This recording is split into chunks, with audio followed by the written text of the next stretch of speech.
kept the other one as my field because my cows are ravenous. So I just need lots and lots of grass to feed the cows with, and that just makes sense.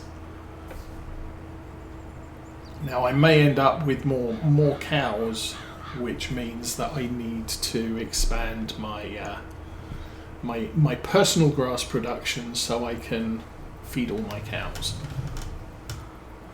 But we're not at that point yet, and I'm kind of sticking to letting the cows breed to increase the size of the herd, rather than, hey, let's go out and buy 100 more cows. And a slight part of that reason is because I really don't know how many cows will be just too much for me to cope with. So I'm letting them breed into it. And as soon as I get to the point where they're eating more than I can do on my own, we'll start selling some of them for additional income. But the primary goal is to produce lots of milk. And as I said, Maize Plus, you get about 10 times the amount of milk as you would from base game. So I'm unfortunately our cows are dry at the moment, so I'm not getting milk income.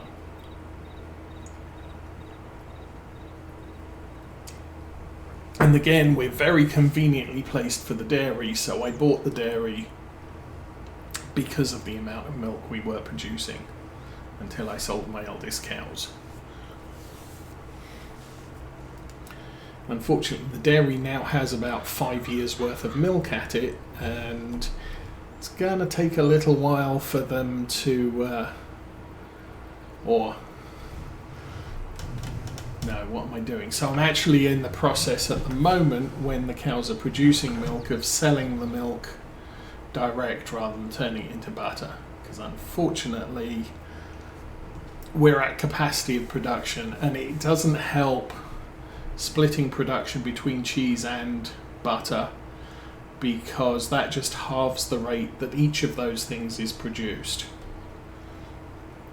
So if we're producing 8 pallets of butter a month and I start producing cheese, our production of butter will drop to 4, and we'll get about 4 pallets of cheese being produced a month. So you have to watch that with some of the productions. Flour's not a problem. You can load it up with wheat, barley, sorghum and oats, and it will produce 4 times more than just delivering one of those things. It'll cost you 4 times as much to run it as well, but it's a lot of stuff it's producing. So I own the flour mill. I produce all the flour in about 3 months,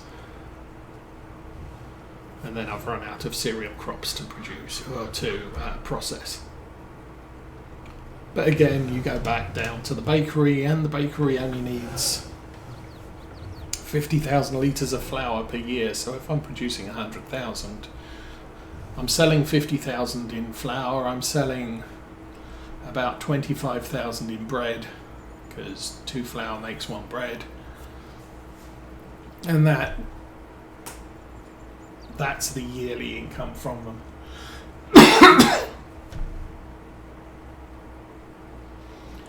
So yeah, while productions is a nice thing to add, they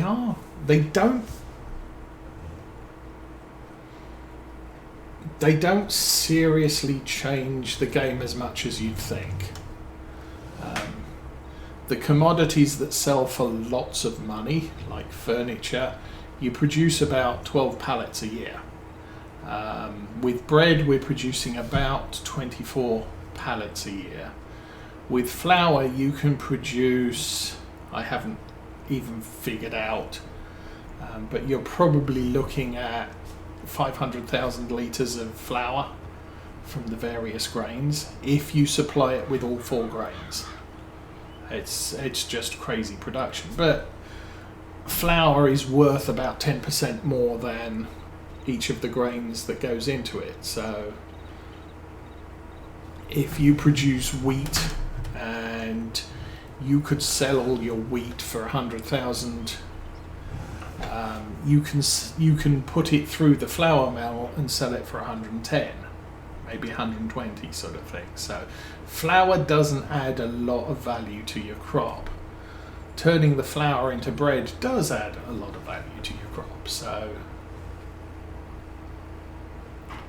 you have to balance all those things out. How are we doing? 12:30. So the kids got picked up at 11. Half an hour to church. 45 minutes. So potentially Mrs. Osa is on her way home and will probably arrive within the next 15 minutes or so.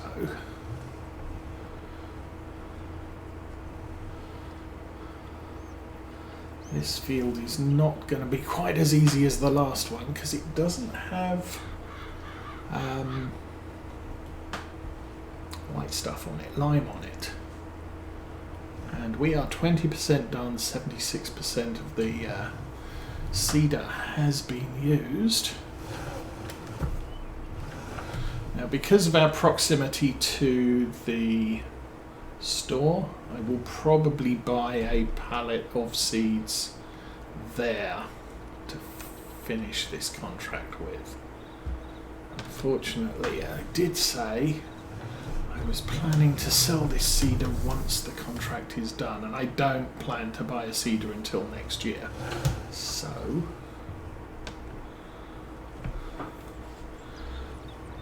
this will be interesting. I'll probably end up with seeds at the store that I'm going to have to take time out to transport back to the farm at some point.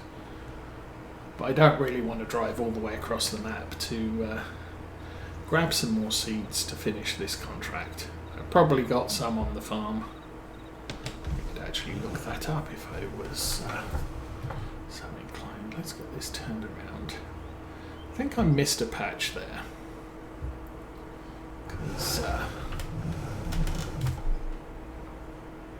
I don't know, maybe I should make a fourth headland because this seeder is not very agile because of the long tow hitch and it gets caught up in the back of the tractor and all the things. So let's do that, and I think 81,000 canola. Oh, we got 296 seeds left on the farm, so yeah.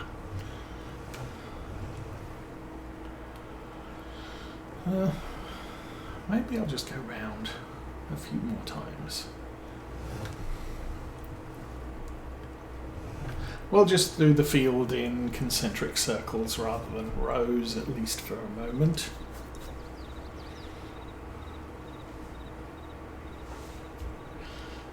Because it's easier to see where I'm going when I'm planting at an angle than it is when I'm planting with the grain. I'm guessing this field was cultivated going east-west. Of course, I could plant it north-south, which would be obvious as well. There's a thought.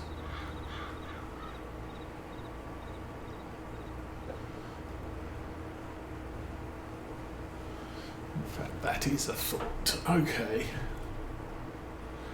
Maybe that's what we're going to do. So,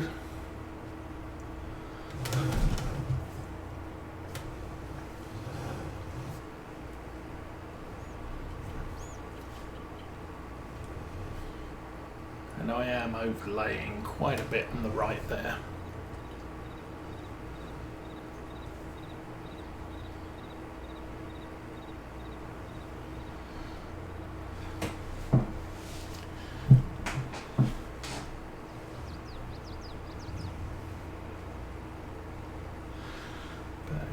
I'm definitely, this seeder's a good seeder, but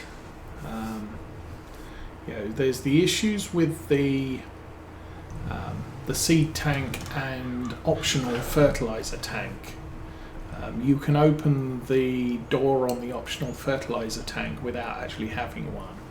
And the same with the row markers. You can extend the row markers and mess up your seeding,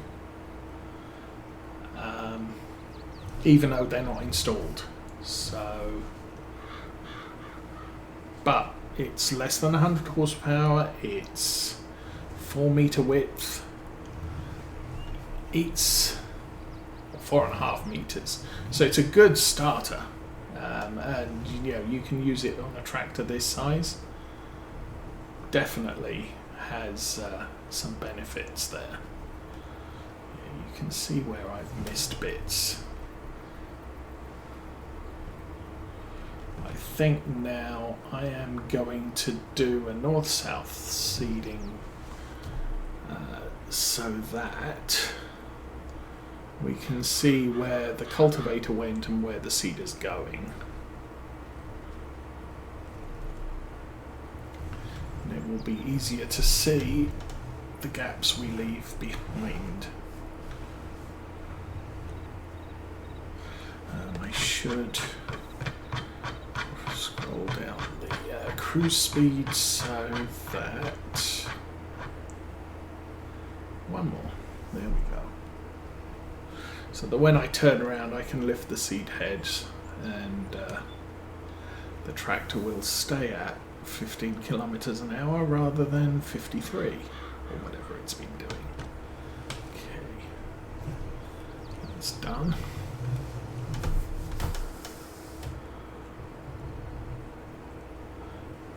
Face and straight back up this way, and I'm not doing the math for rows here, but yeah, much easier to see that I'm missing a bit there going in this direction than it is going across the field that way. Do need to make sure I'm steering the right path though, even so. Looks like we're not keeping a good straight line here.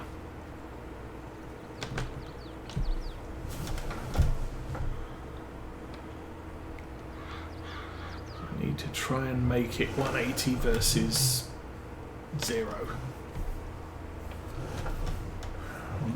181, 79, 7. That's somewhat close enough.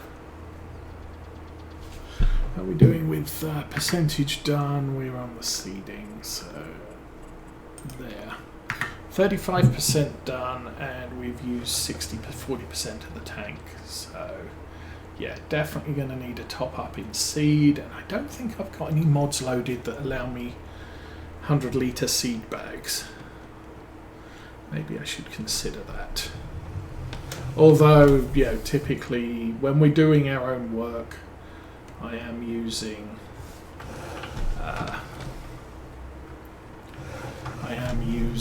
our seed tanks, which is just load up the seeder, done.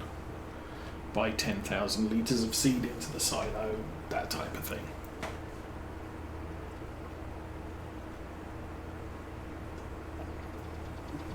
So how are we doing? Okay, it is 12:40. I am drifting too far to the right.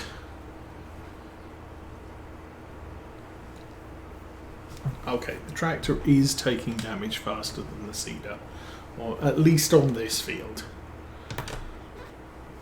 I don't think there's quite so many stones on this field as there are on the other one.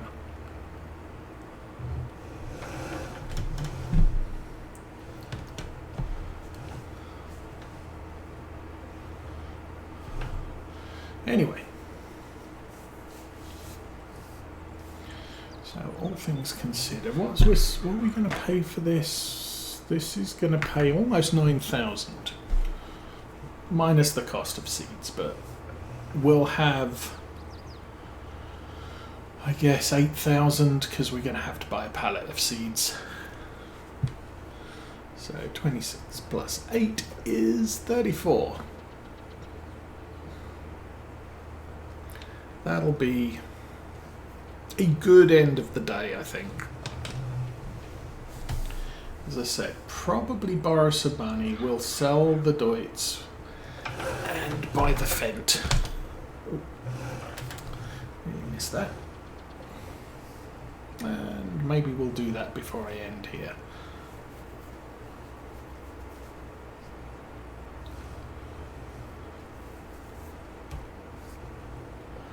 Sell the Deutz. Right, we're going to borrow 100. That's the start. And then we'll switch tractors, get something a little bit newer, I think, and a little bit greener. Although the Deutz could have been green, we did spend a fair amount of cash making it black.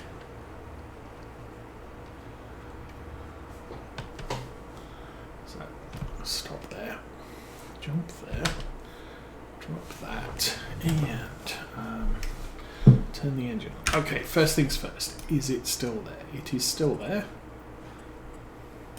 Back, money, yes.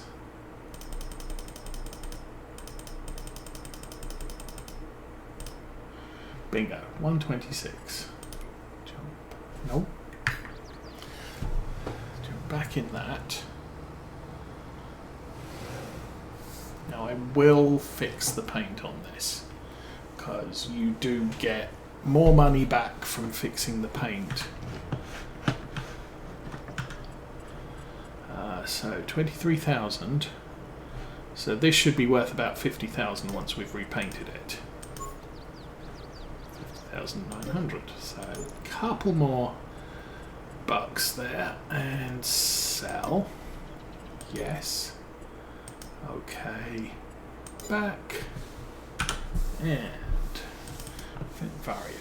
So we are going to buy this. We are going to put 228 horsepower engine, or it's adding 47 or 37.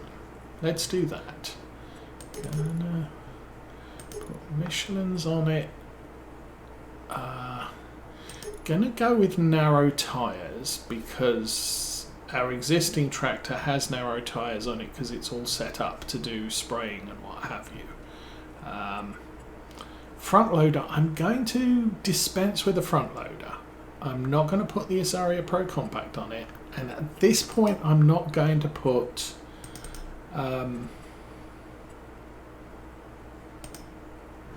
GPS on it. We can add that later, it's 15,000, but for right now, 19. Do I want to add 10,000 to that and give it the bigger engine? Oh, no. So we'll buy that. And then I want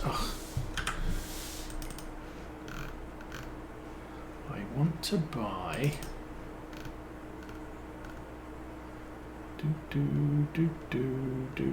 that,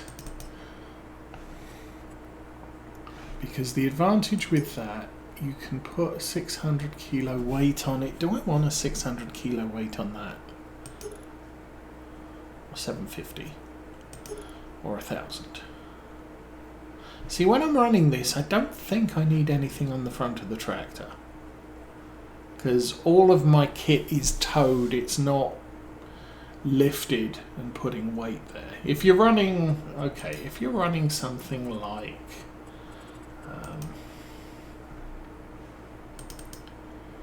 one of these, then you probably want that with a weight on the front, because this gets heavy when it's full of stuff.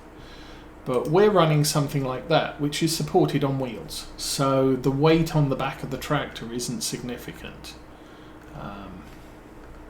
So I'm kind of thinking I don't need to have it with a weight. Plus we can always optionally fit a weight to it, so no big deal there.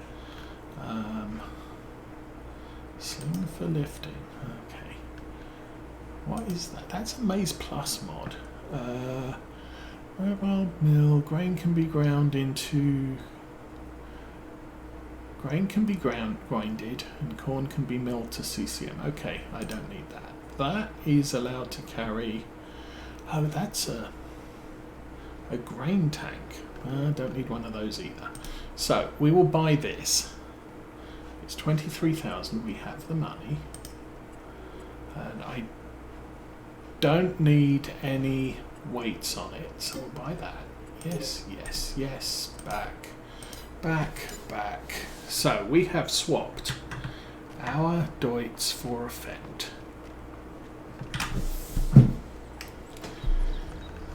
I don't usually get Fendts primarily because they're a little bit overpriced when you compare them to a Massey Ferguson. However, this one's on sale, so yes, we will do that. So we'll attach that to the front. And the whole idea there is, now that we have these sensors, I'm not limited to doing fertilization with one tractor, which with the Fendt I was limited. With the Deutz we were limited. So again, we have reduced the age of our equipment. We do have $100,000 loan or pound loan to repay, but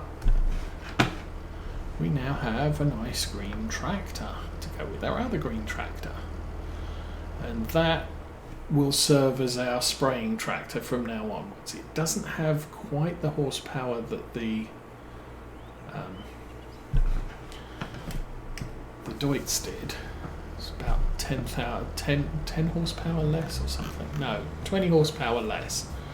So it's going to struggle a little bit more than the Deutz, but we're looking for other tractors here eventually. So this is just going to be one of them. And I want to fix that. No, I'm not going to repaint it, because I'm not going to repaint it. So 1,600, yes. And we will get back in that and get it out of the way of the service point. So that is the latest tractor on the farm. And if I get another Deutz, I'll get a Series 8 or a Series 9, so that it's more capable of doing the heavy lifting. Oh, yeah, new tractor. It's the last one in the list of equipment. Back to here, engine stop. Good.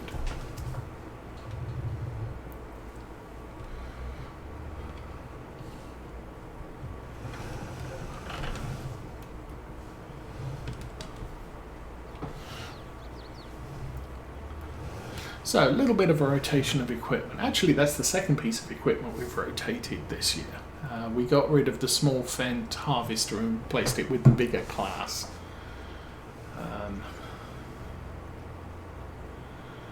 I do kind of want a tractor that's sort of 170, 180 horsepower. Potentially to replace this one, although maybe not. Maybe we'll just keep this one as a loader tractor on the cow farm. And then tasks like rolling and mulching and all of that can be done by the slightly bigger tractor. But the Fendt can also do it.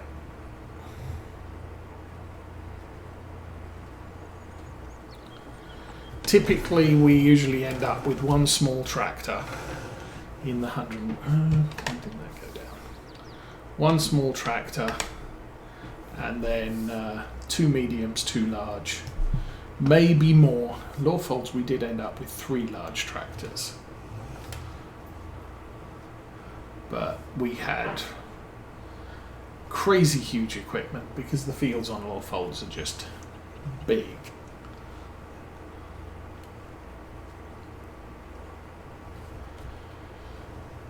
12-meter plus seeders, cultivators, huge plough, and just ridiculous amounts of stuff. Whereas this farm, we may go 12-meter equipment in some situations, but I think a lot of it's going to end up around 9 to 12 maximum, which still needs a good horsepower level.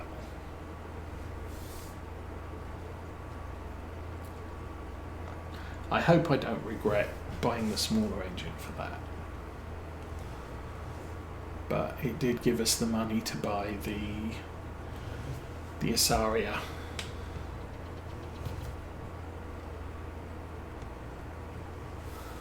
I think I might do another end row here.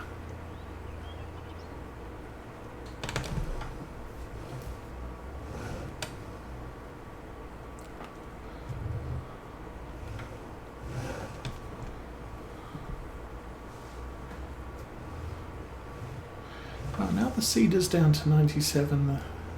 No, the tractor is at 96. So the tractor is wearing out a little bit faster, but it's a lot older.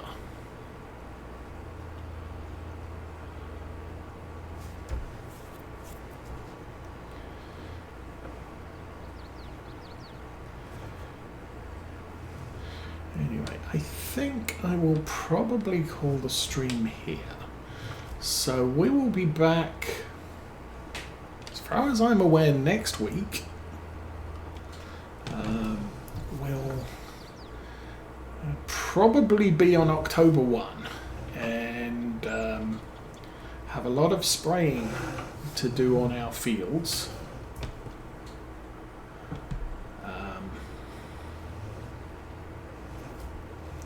So we'll have the rest of the herbiciding to do, some fertilizing to do, and all of the good fun stuff like that, and then probably more contracts. I'll get the bale wrapping done while I have my lunch. I will also probably look at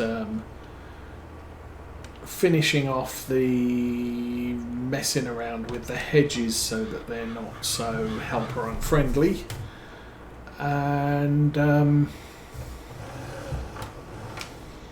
then we need to think about how are we going to pay off our debt, because we now owe the bank 100,000 money, and I'd kind of like to reduce that if at all possible. I will be, as I said, I will be selling the roller, the mulcher, this seeder, and we'll see where that gets us.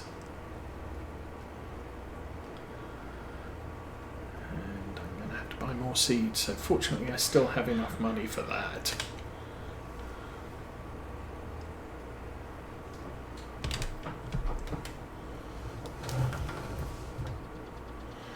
But as I said, we'll finish things here.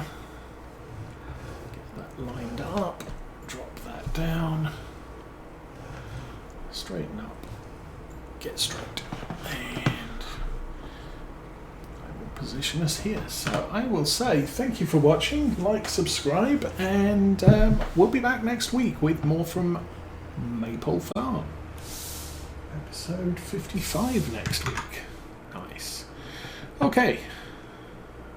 But for now, I'm out of here. Have fun, everybody.